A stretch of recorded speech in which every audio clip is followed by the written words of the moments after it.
of developing this Mario 64 platformer project week by week. And last week we had just started talking about interactive objects and our approach to programming them. We're going to do something a little bit different. We're going to take a mix-in based approach, or an aspect-oriented approach, rather than an object-oriented approach. And so we need to practice thinking about solving the problem in this way by making up a library of mix-ins. And once we understand how to make this library of mix-ins, we'll apply it to making interactive objects that we need for our title. So just to summarize, I do not want to use semicolon for comment because that is assembly. Not sure why that's on the head, on the brain. Mix-in approach for interactive objects. We will develop a series of small classes that communicate aspects of the behavior with one another. And we'll do that by sending messages between one another. Did we do send message last semester? Or broadcast message? I don't believe so. So there are ways of communicating between scripts. And because a mix-in is fundamentally a monobehavior script, we'll see that under the hood. That's the implementation we'll take. There are other implementations. You might use generics. You might use other approaches to communicating. But with send message, we'll see we have a pretty easy to read way of implementing this. So mix-in is going to be our base class, right? This is the base for all of these things that can talk to each other. And a mix-in is going to have a name. We need a name because we need a unique identifier, okay? This is a unique identifier for this aspect of the object behavior. We'll find this may not be necessary for the first example, but as we get more complicated things, this will be very useful. Question? Okay, no problem. The other detail about mix-ins is because they're sending and receiving messages, the other important piece of information is the game object that is receiving the message. The object that's sending the message will be the mix-in will be the game object the mix-in is attached to, and the recipient will be data. So the recipient of the message will be something that we decide, we configure in the editor in a data-driven way by clicking things and doing things that are like Unity, doing things that Unity is good at doing. So we need a way to store the recipient of this message. And the recipient will be a game object. So what do we need? We need a game object. We're going to say private because we're actually not going to do this at design time. We're going to do this at runtime. Okay? So we're going to say public game object recipient.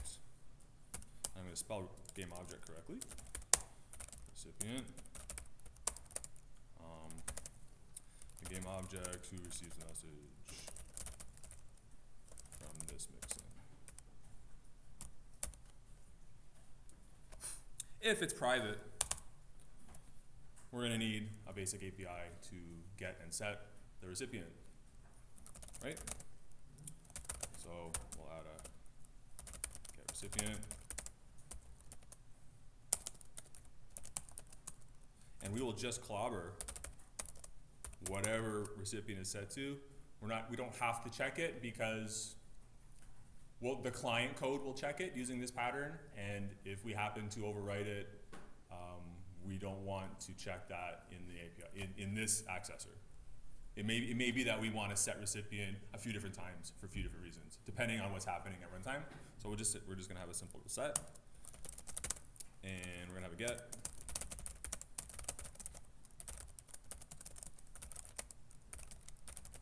Something like that. And that's good. Good enough for Jazz for now. We may revisit this. We may find that we need to use, this may be one place where we do use inheritance, and if we do, we may find we need to virtualize or abstract some fields or properties here. We'll see. Cool. So what's the first mix-in we're building? What's the game object we're actually building? It was like some kind of mushroom, one-up mushroom or growth mushroom? I think it said one-up mushroom. I think we said one-up because grow is going to be a little bit harder. Okay. We'll do both, believe me. We're going to do tons by the time we're all kinds of, we're going to do all kinds of mushrooms. in this course. Let's continue. Is touchable. So this mixin responds to a game object touch event and dispatches a message. Okay, so we had just stubbed in is touchable last time. If you haven't, if you don't have it yet, it literally is just create new class, new C# class is touchable, and change the base class from model behavior to mixin. Okay, so here's our first example of a mixin. Okay. If this mixin is, if its job is to respond to a game object touching another game object, what Unity event do you think this thing needs to implement? Knowing what we know about Unity, how do we respond to things touching other things? Probably an on-collision enter. We're going to need an on-collision enter.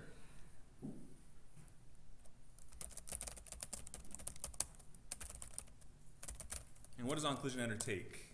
A game object? It takes a collision class, doesn't it? Something like that.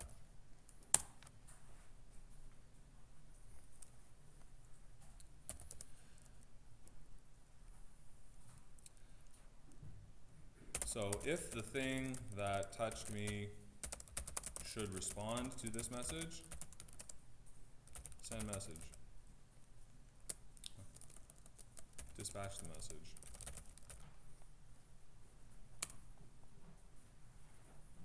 How do we know if we want to actually respond to, if this object wants to respond when another thing touches it? Because we may not want to do this. We may not want is touchable to send a message when any object touches this thing. We may only want it to send its message when a specific thing touches this thing. Right?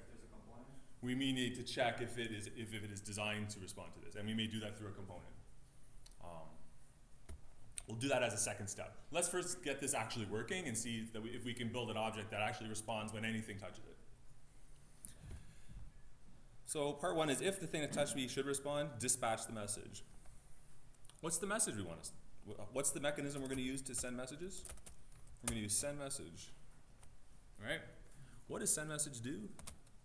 We go back to our documentation. Unity 3D send message.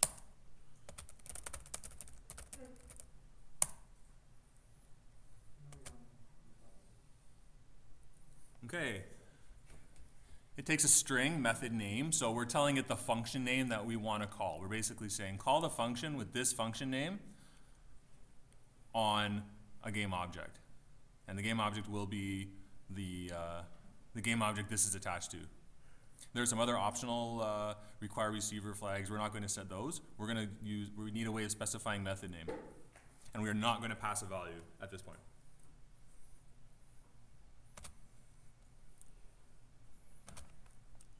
The message that we're going to send, method name is a string, right? For send message, is that correct? Send message takes a string. So we need a public way of specifying on this component what method we want to call when something touches this thing. And we will call this the onTouch callback. Okay, so onTouch CB. We'll find we start to use this syntax a little bit more repeatedly. We'll see that this is kind of a pattern when we use this software pattern. Other mixins will have other kinds of callbacks. So we're going to send onTouch CB.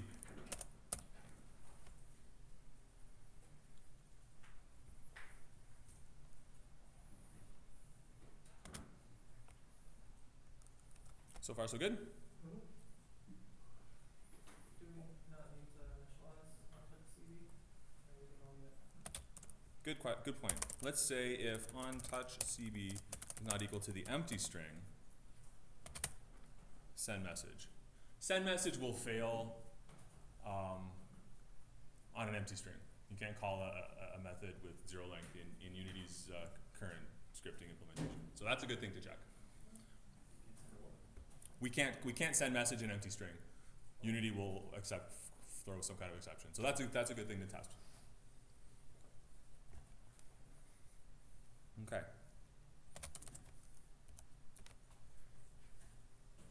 So this is touchable. What's the thing that actually is going to be touchable in our game? Let's go back to Unity. We're making something, right? What are we making?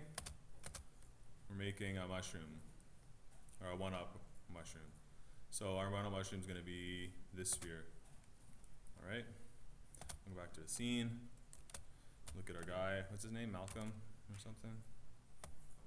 There's our mushroom right there. We're going to call this a one-up item. Or maybe object's a better word for that. Our object's going to have a collider. That's good because if we're going to touch this thing when we respond to it, so it's going to need a collider. It's got a renderer because we're going to want to make it look good. But in terms of its code, this one-up object is, how's the player going to interact with it? By touching it. So it needs to be touchable. Do we have some code? Do we have some code that we can test that this is working? Let's quickly add debug message. Okay, so debug.log, I was touched.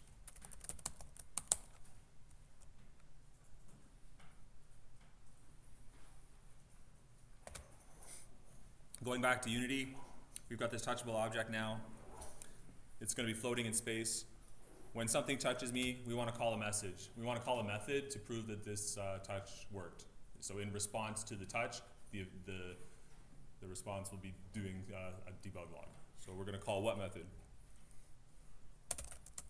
Debug message. Okay? Oh, what the heck is name? Does anybody remember? Name came from, it's a public field of mixin. We're going to need that later.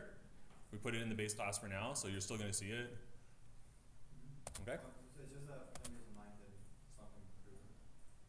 And it is inheriting.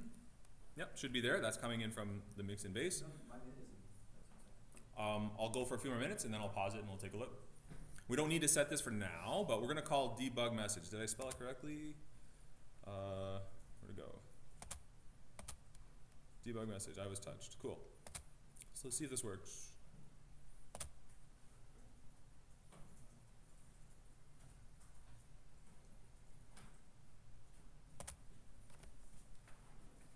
There's our dude.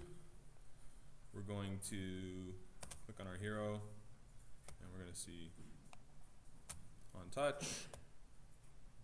Did we get any event? We're not getting it. Let's double check. Go to the console. No messages. We're not getting the on collision enter. Why is that?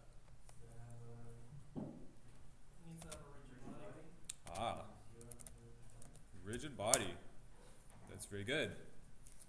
I'm going to turn off gravity, and we may or may not want his kinematic, depending on our final approach to animation. Let's try again. Yeah, so he's gonna fly, sir. He's gonna go off. He's going to fly when we touch it. Oh no, mine did.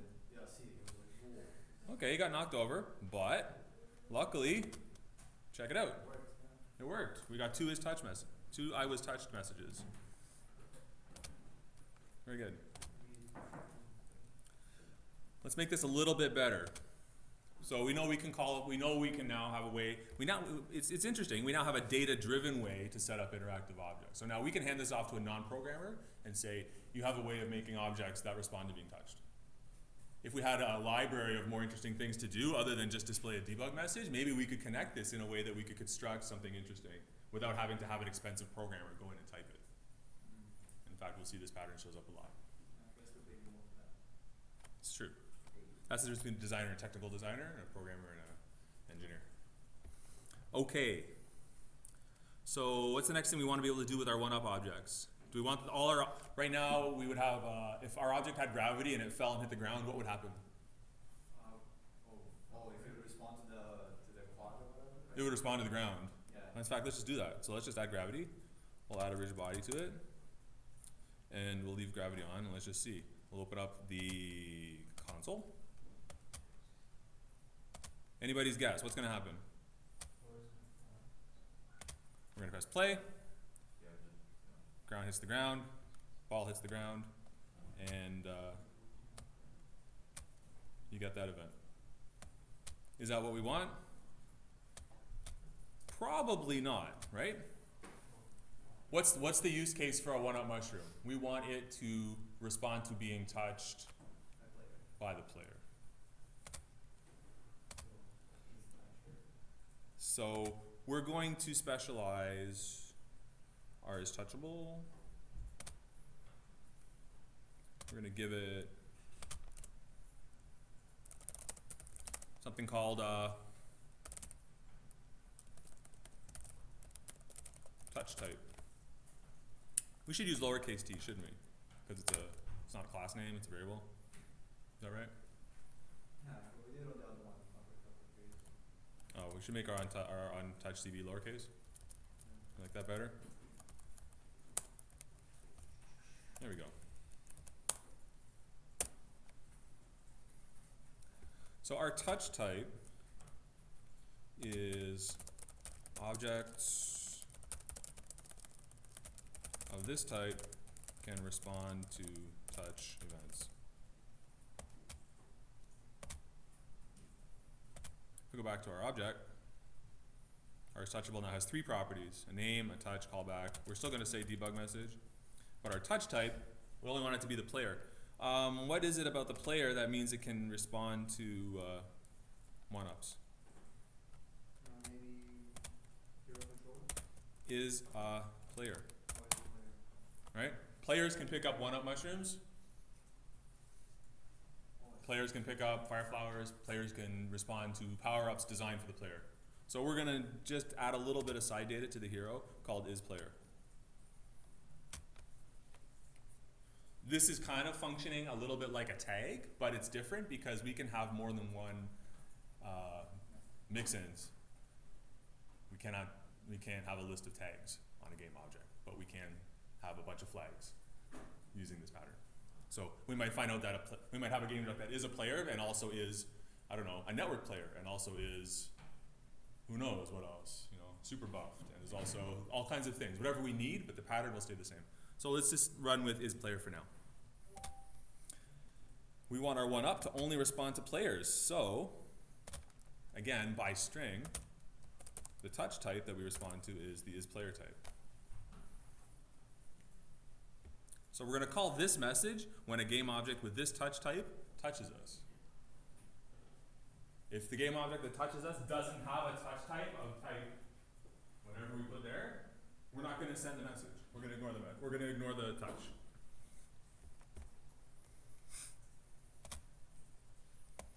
So far, so good.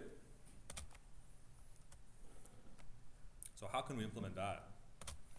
If the thing that touched me should respond to this message,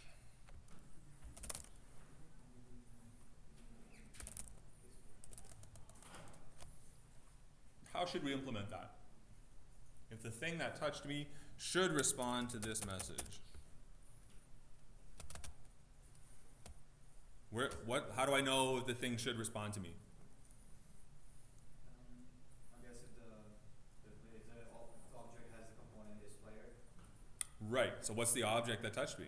An object. Player.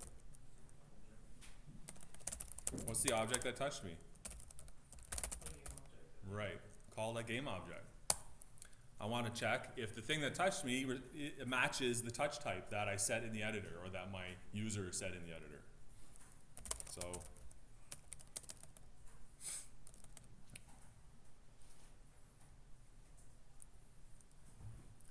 how can we check that?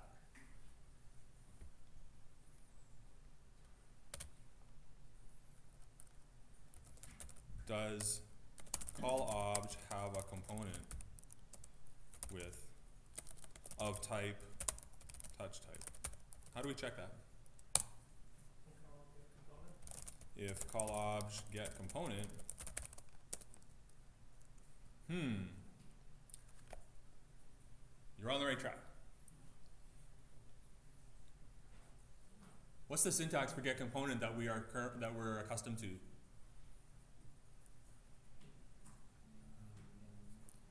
Is it that? That? Yeah. What's the difference?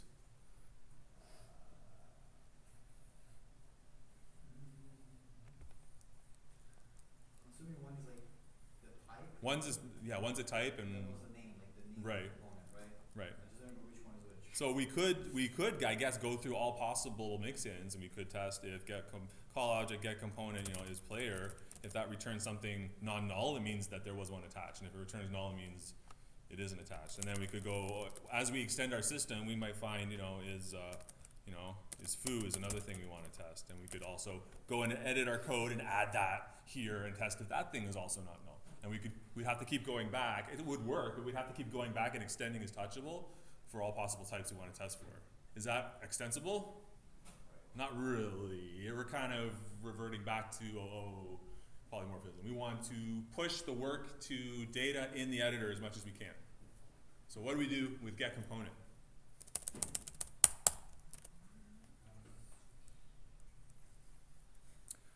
Get component has 3 forms. What are those 3 forms? One takes a type, one takes a system.type, and one takes a string. Without talking about the difference between a type and a system.type, which is a nuance of C# that we may get to later in this course, the third one is the one that we're interested in, right? It takes a string. The type of component to retrieve. Returns the component with name type if the game object has one attached. So what's the name of the game object component that we want to get? It is his player, but that's actually a string in the editor. Where do I have that? It's actually stored in touch type, right? Touch type is a string. Touch type is a variable type string, and the user type, the component type we want to respond to. So now we don't have that dependency with code anymore. We don't have to recompile our bytecode. It's just a string. So if this returns non-null, what does that mean? It means we have a component attached of type whatever the heck the user typed in touch type in the editor. Now that may be null. We may need to be a little more defensive here, but let's just see if we can connect the dots here. Let's assume that's not null and that it actually is player. If we have a component of that type, what does that mean? We do want to do the send message, that's correct. Cool. Getting better. Let's test this.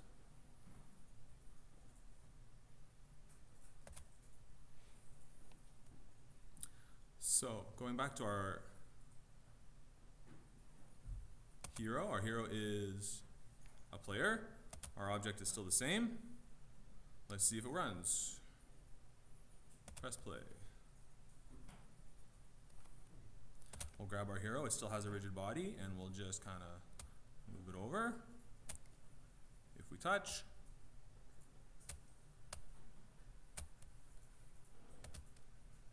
and it fired. It actually fired 3 times because I was grabbing it and stuff, but that's pretty good. If we, to prove that this is working, how could we test that this is working?